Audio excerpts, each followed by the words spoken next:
అచ్యుతాపురంలో జరిగిన ఈ ఘటనలో ప్రభుత్వం వ్యవహరించిన తీరు, ప్రభుత్వం స్పందించిన తీరు, మరి మధ్యాహ్నం 2:20 ఈ ఘటన జరిగితే 2 గంటల ప్రాంతంలో ఈ ఘటన జరిగితే ఈ ఘటనకు సంబంధించి జరిగిన వివరాలను ఒక్కసారి గమనిస్తే ఈ ఘటనలో ప్రభుత్వం స్పందించకూడదు అన్న తాపత్రయము ఎక్కువగా కనిపిస్తూ ఉంది. ప్రభుత్వం 17 మంది చనిపోతే ఈ ప్రభుత్వం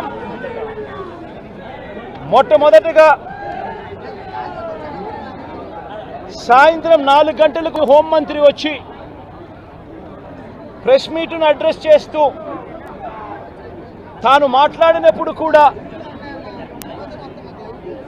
సహాయానికి సంబంధించి పర్యవేక్షించడానికి తాను అనకాపల్లికి వెళ్తున్నాను అన్న మాటలు వాళ్ళ నోట్లో నుంచి రాలేదు.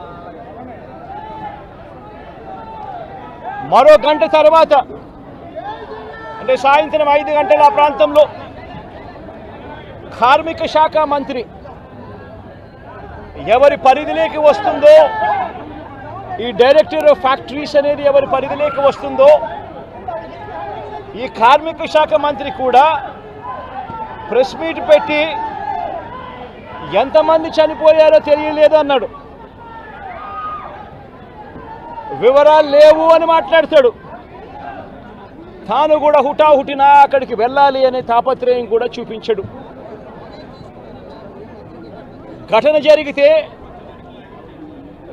జరిగిన తర్వాత ఘటన స్థలానికి కలెక్టర్ ఎప్పుడు పోయాడు, అధికారులు ఎప్పుడు పోయారు, కమిషనర్ ఎప్పుడు పోయారు అన్నది ఒక్కసారి గమనిస్తే ఇంకా బాధ కలిగించే అంశాలు. అధికార పార్టీకి సంబంధించిన నాయకులు ఎప్పుడు పోయారు అని చూస్తే ఇంకా బాధ కలిగించే అంశాలు.